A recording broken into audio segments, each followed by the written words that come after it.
Welcome to the Annual Learning Event. We are all inclusive. I'd like to first thank all of you for gracing this occasion, and we hope to be able to give you the best experience, learning experience and sharing experience, and also to learn from you, and you can learn from us.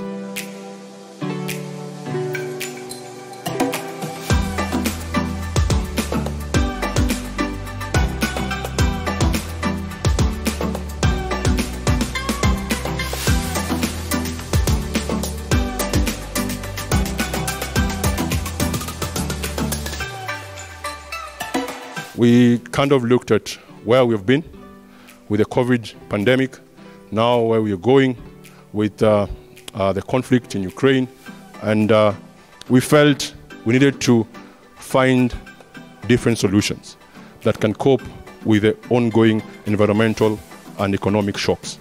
To start us off, I will hear from a video address from Roger Voorhees. He is the president of at the Bill and Melinda Gates Foundation. He leads Global Growth and Opportunity Division. He's a member of the executive leadership team. He oversees agricultural development, financial services for the poor, global education, nutrition and water, sanitation and hygiene programs. Approximately, his particular division gives around $700 million in awards. His role, he leads the foundation in efforts to combine policy change with science, technology, and business. The division seeks to alleviate hunger, poverty for millions of farming families in sub-Saharan Africa, South Asia, sustainably, and increasing agricultural productivity.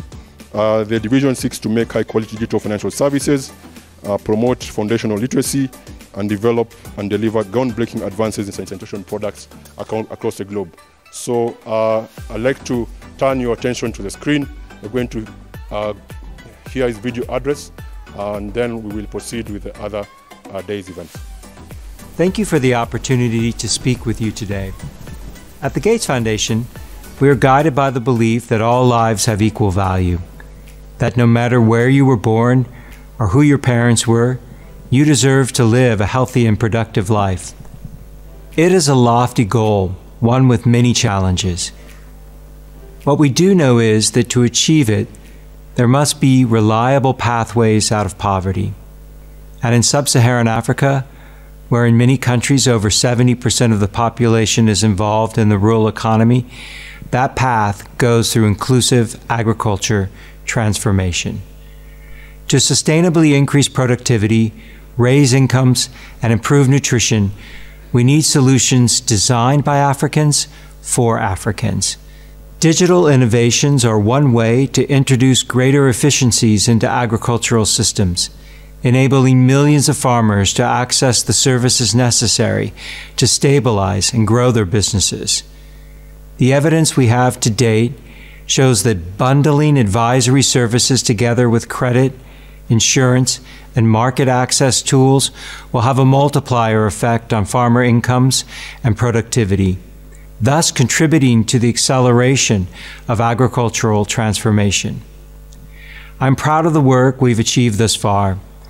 The digital climate-informed advisory services, the Excellence in Agronomy platform, and the Resilience Plus insurance program are models for how we can empower farmers and accelerate economic mobility.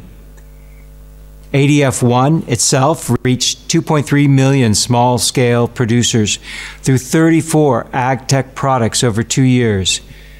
With a $13.5 million investment in ADF2, our financial services and agricultural development teams, as well as with support from the Bayer Foundation, GIZ, the Walmart Foundation, we intend to reach 5 million small-scale farmers and producers by focusing on bundled digital farmer services, improving women's access to such services, and addressing the impacts of climate change.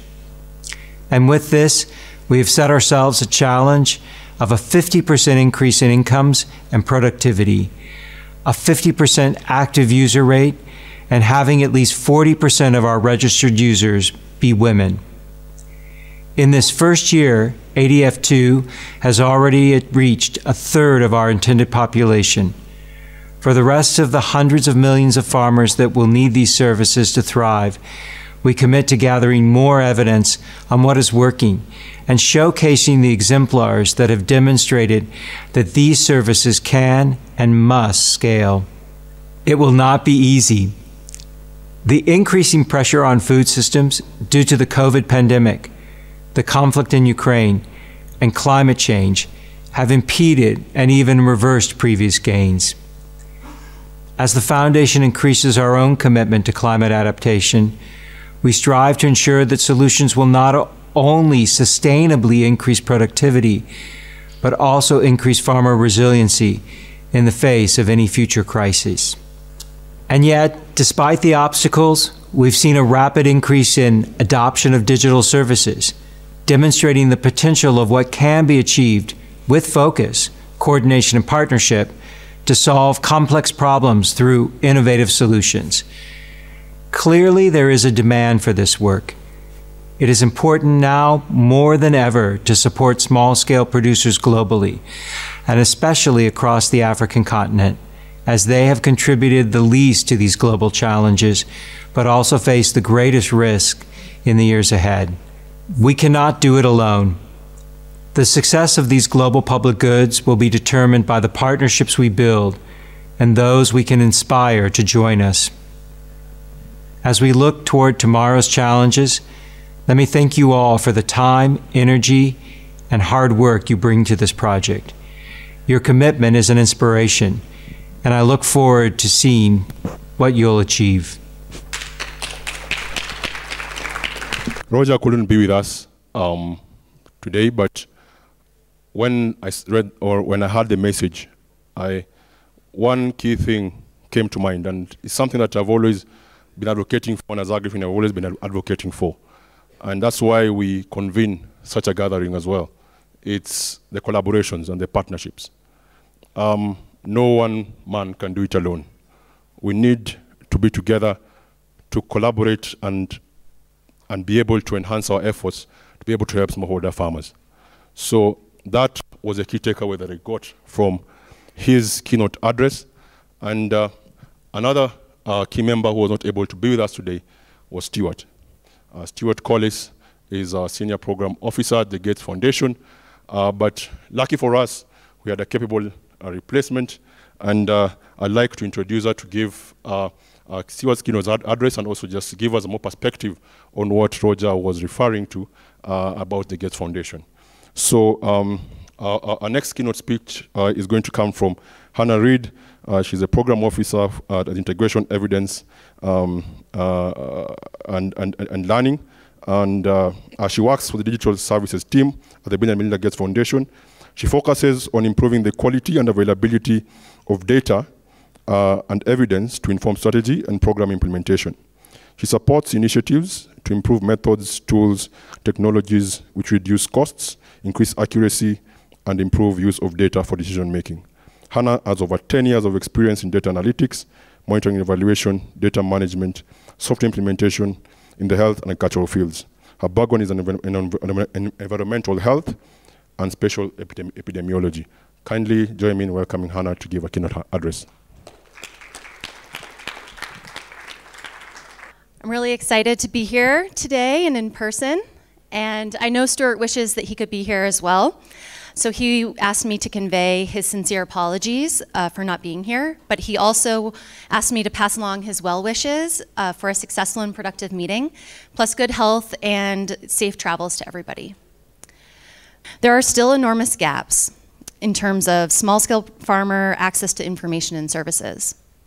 Still, there are 300 million small-scale farmers globally have never received a climate-informed advisory. The gender gap is persistent at 16% for mobile internet access. And there are still hundreds of millions of small-scale producers who do not use or have access to digital agricultural services. With this in mind, we need to continue to work on overcoming barriers to access, such as cost, literacy, and safety. And we need to design for women and those with low literacy and low digital skills. We need to move beyond the era of small pilots and start designing for scale and developing pathways to sustainability. All of this requires working in partnership with private sector, governments, donors, and development finance institutions to ensure we coordinate on institutional and global public good investments to support a vibrant ecosystem of local innovators addressing local challenges. As we saw during the pandemic, there was a rapid increase in the use of digital services. The question now is whether we can bring similar energy and momentum to address the challenges that the global food system faces due to climate change and global conflicts. The situation is somewhat dire, with global undernourishment having increased each year since 2016, reaching 768 million in 2021. Sub-Saharan Africa's undernourishment has gone from 160 million to 260 million in just 10 years. Even as innovations which enable adaptation to long-term climate-related shifts in production conditions are critical, they are insufficient if repeated short-term weather shocks, delivering acute, large-scale crop and livestock losses, depleting family assets, and stifling small-scale producers' ability to and willingness to make investments on their farms. In the past decade, the Horn of Africa has endured 3 severe droughts, with the latest now likely to persist into 2023. This means that parts of Ethiopia, Kenya, and Somalia will have seen 4 consecutive failed rainy seasons. Our recent commitment, the announcements that we made at COP, demonstrate the Bill and Melinda Gates Foundation's continued growing commitment to climate adaptation, ensuring that even in the face of these challenges, we continue to make progress on inclusive agricultural transformation and increasing smallholder farmer incomes, productivity, improving access to nutrition, and ensuring solutions and opportunities are made equitably to men and women.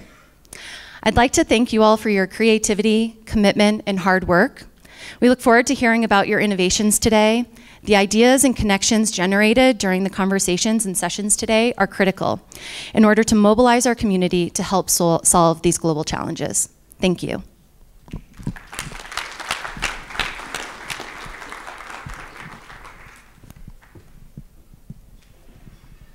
Thank you, Hannah. So far, I've had 2 pathways. There's a pathway out of poverty, and Roger referred to. There's a pathway to sustainability, Hannah has referred to. And now there is a pathway to possibility that Mexico has, and we're going to be talked to or more elaborated on by Sean. But first, let me introduce Sean. Sean is the Regional Director for Africa for the Mexico program, and he's the main reason I insisted in the beginning that we speak in English, because sometimes it gets carried away and start speaking in Swahili. So kindly welcome Sean to take us through a pathway to possibility and the Mexico program.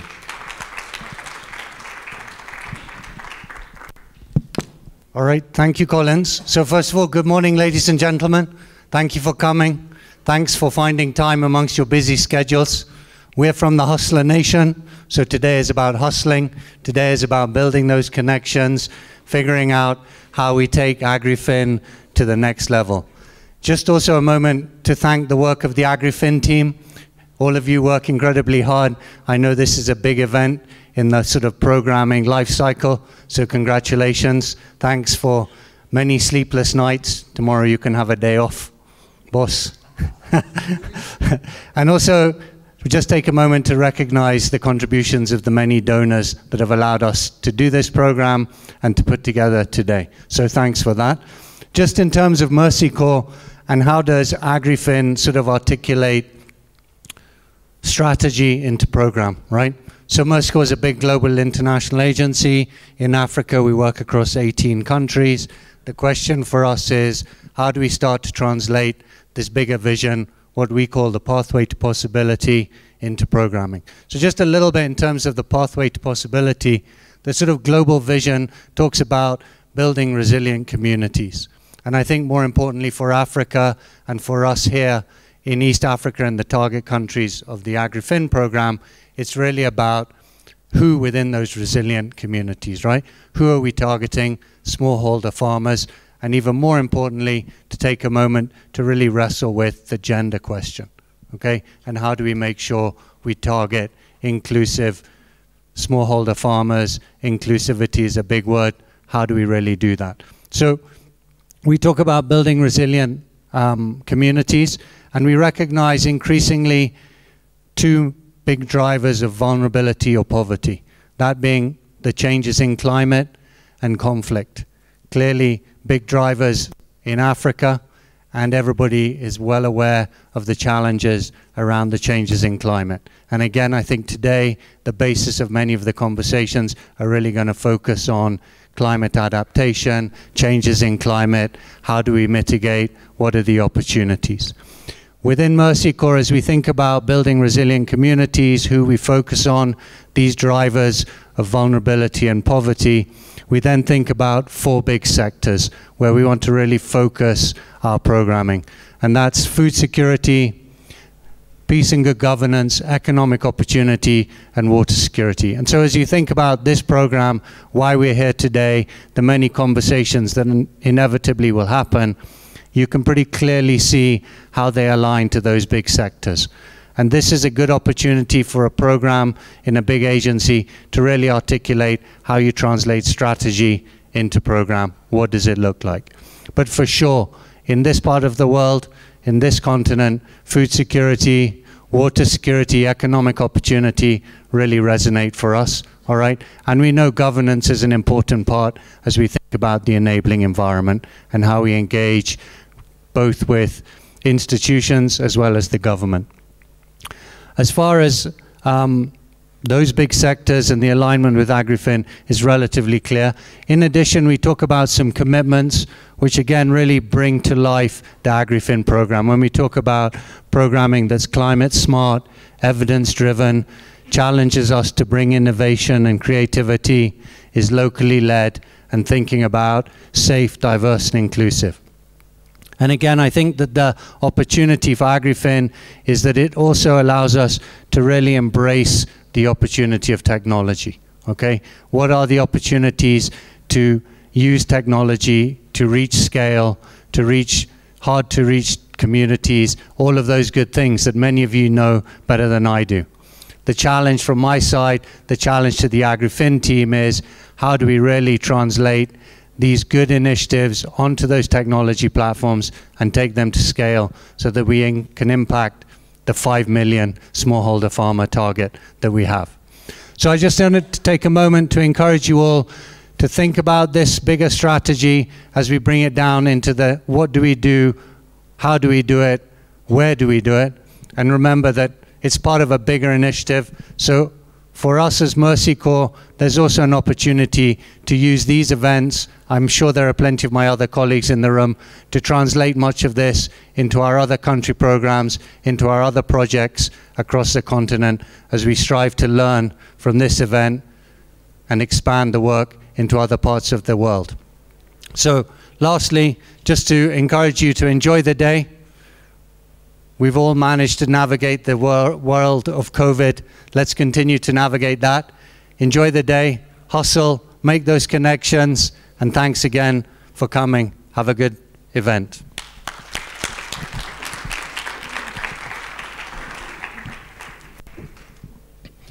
Thank you, Sean. Thank you for not getting carried away and losing some of our participants. Pathways are there. And the next individual that is going to speak to you is one that took on something different, to drive or to lead a team and accept a challenge. You've heard from Roger that our challenge was we need to reach 5 million smallholder farmers within the next 4 years with digital, financial, and information services. Stuart, who could not be with us today, came and had conversations with Lisa and felt like we have a very good program going on and gave us a challenge. I'd like you to do this with less resources. And we had to see if that is possible. So a transition happened and the individual that is going to talk next decided to take on that particular challenge. And the individual I'm talking about needs no introduction to most of us. He's a program director for the Mercy Corps AgriFin program, Mr. Sega Gatabaki. Welcome, and be ready to receive a very good story from him. He's a very good storyteller.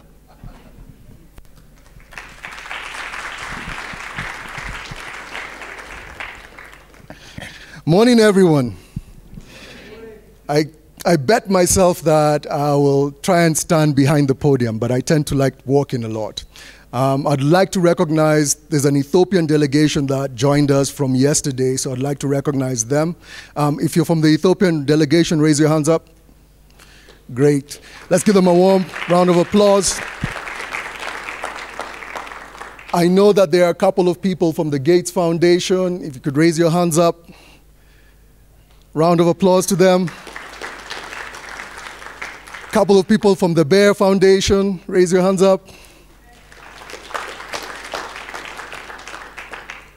Many other foundations, many partners. As you can see, this event is a premier learning event. It's a place where all of us, as collaborators in this field of the food system, come together to put our minds together to solve the greatest challenges that we are contending with in our generation. And I'm pleased to see all of you here today. When we were setting up this event, actually a week or two ago, over 400 people had registered online. So we got scared, and we actually had to shut down the pipe because we were not sure how many people would show up.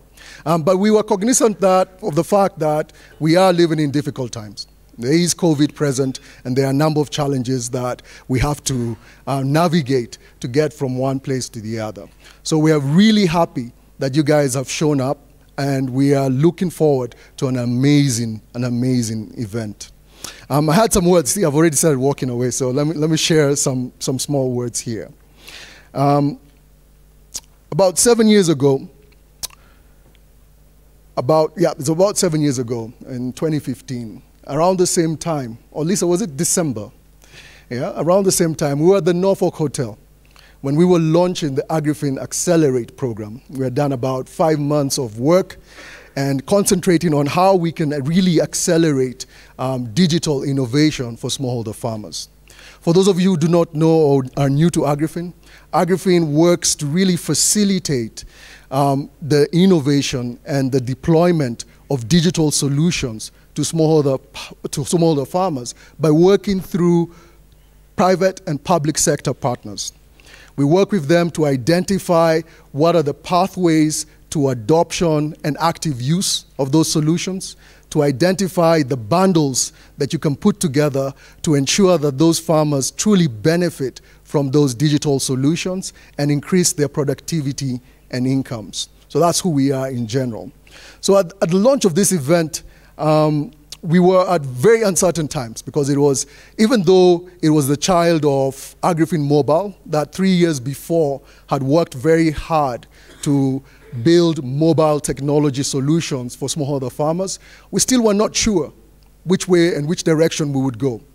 We knew that we had to work with core partners because we believed that core partners or organizations that had a more stable balance sheet were capable of scaling and delivering digital solutions to smallholder farmers.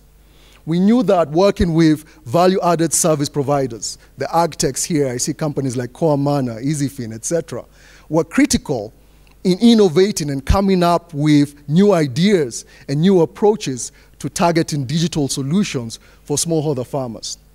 But we were not certain in terms of the many ways that we could deliver on this promise. And at that event, we had reached about 200,000 farmers. And we had a goal of achieving or reaching just 1 million farmers in 5 years. Yeah?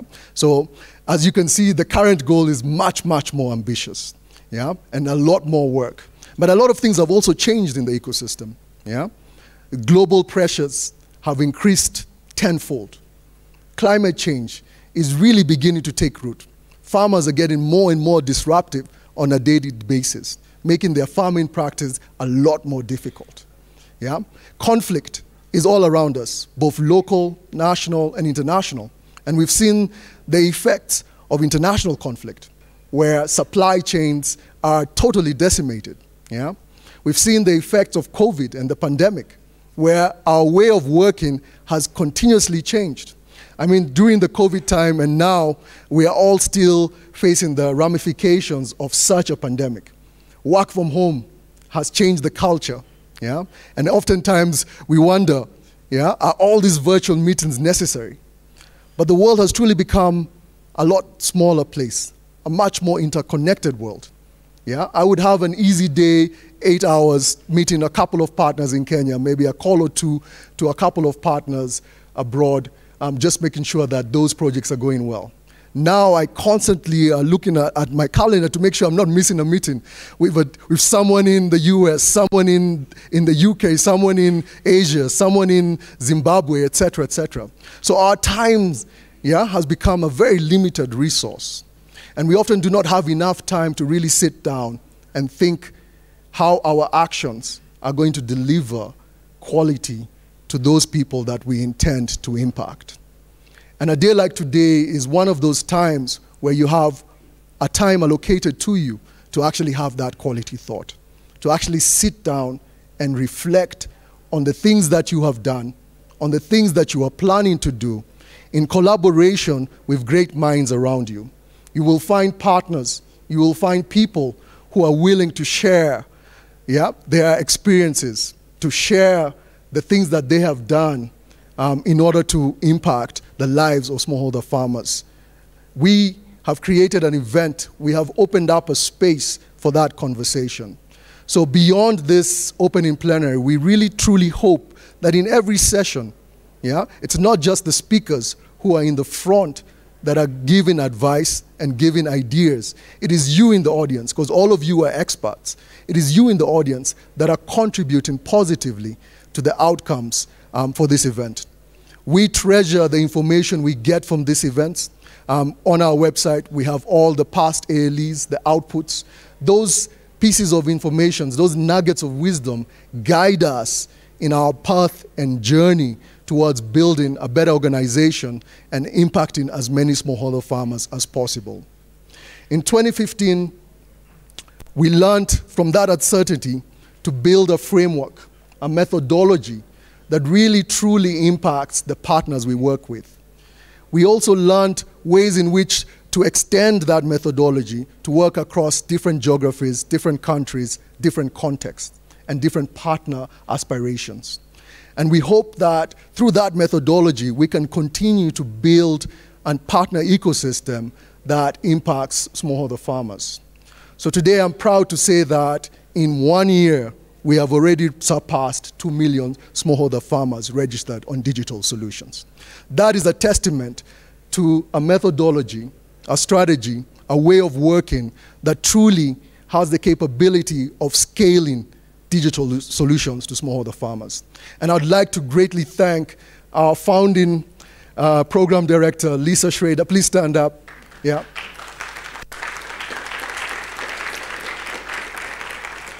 For the great work that she did in spearheading the way that we work today.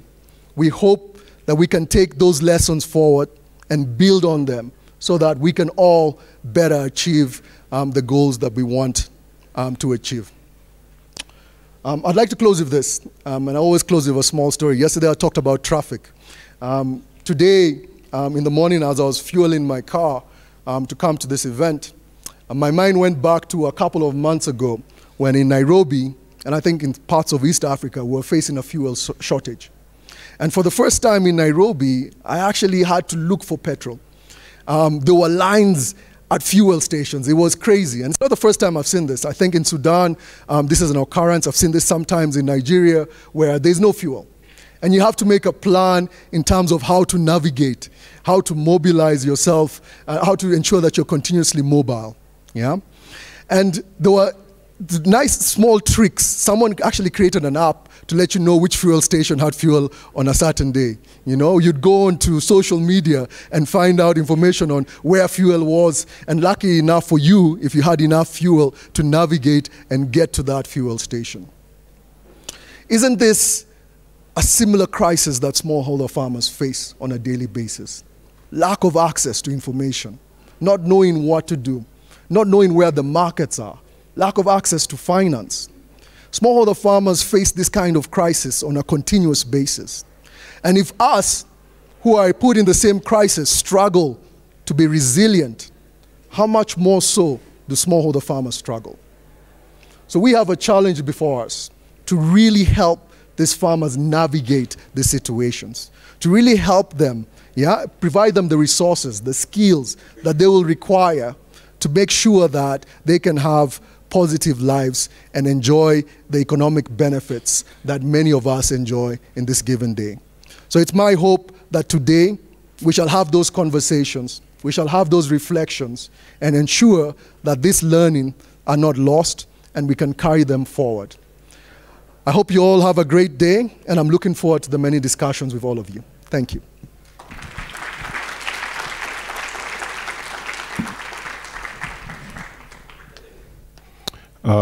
Thank you, Siaka. I did not put the program in the background to distract you, but just to make you appreciate the amount of content or conversations we're going to have today. So if you'd like to take a deep breath, it's the time to take a deep breath, because we have a lot to share with you today, as we always do. Every single annual learning event, the biggest challenge we have is how do we share what we have in one day. So hopefully we can be able to now convince you as our partners if we can be able to continue doing this more often, or doing this in a more length or a bigger or length period of time. So since we are running a bit short of time, I'd like to take us quickly through the agenda. We've just finished the morning remarks. Immediately after, we're going to go to the breakout sessions. So one breakout session is going to be here. That breakout session is a driving investments in digital agriculture. That is going to be led by Grace Njoroge, our Associate Program Director. And that is a session you'd like to be involved in, kindly stay in this room. And then there's another session in Mount Kenya that is sharing agricultural data. That is going to be led by Manuel Macau. It's going to be in Mount Kenya. It's upstairs. Maybe I got my bearings wrong, but you take a right.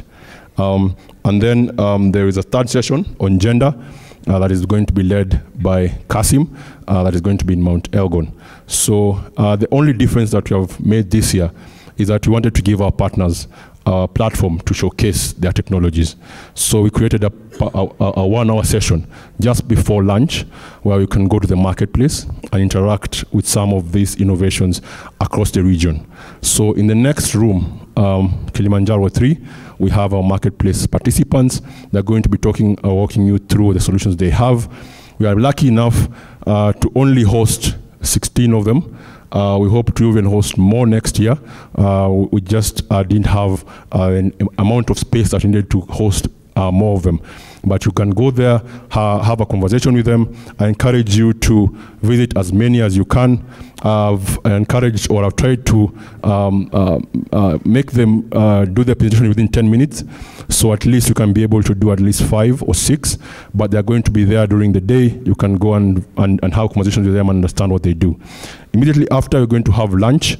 For those who are going to be in this particular hall, lunch is going to be served at the restaurant that is down the hall.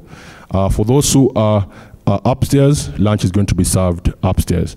So you're going to be shown by our ushers. You can easily identify them. They have the branded Masico T-shirts, and they can guide you wherever you're going to go. And before you go for lunch, they're also going to be handing you a voucher for you to go with to lunch. After lunch, we highly encourage you to keep time. We'll go immediately to session 4 on digital climate smart agriculture. That is an advisory that is going to be led. It's going to be led by Victoria and Elias. It's going to be in this room. So after lunch, you are welcome back here. You're going to walk through. We're going to be having a special launch. I know most of you might have heard of Sprout, but it was developed and the idea was conceived during the COVID pandemic, mainly because that is when we realized that we needed to be more innovative on how we give access to information to smallholder farmers. So we developed the Open Content for Agriculture platform, which evolved to become Sprout. So we're going to have that launch today here in this room. And then in Mount Elgon, we're going to talk about platforms. And in Mount Kenya, we're going to be talking about financial inclusion, frontier markets, and access to additional technology. Immediately after that, we're going to have a small coffee break. Ideally, it's a transition to just give you a break to absorb what you've been able to hear from the afternoon sessions. Then we're going to have a closing plenary in this room. We're going to have 5 participants. The conversation are going to be led by myself and Grace Njoroge. We're going to be talking towards different particular issues that are facing the ecosystem and the environment around smallholder farmers and how best we can be able to address them. So we're going to have different individuals and participants from different organizations that are going to be having a conversation with us. So after that, we'll just have a closing remarks, and then for some of us, we're going to have a networking event upstairs at Mount Kenya. So with that, I'd like to welcome you officially to the 6th Annual Learning Event. We welcome you to have conversations, have interactions, network as much as you can. We want to pick your brains, and we want to ensure that we develop solutions that can actually lead to smallholder farmers coping much better, and as I said, for them to adapt for the future and for them to thrive as well. So welcome, and let the conversations begin. All right.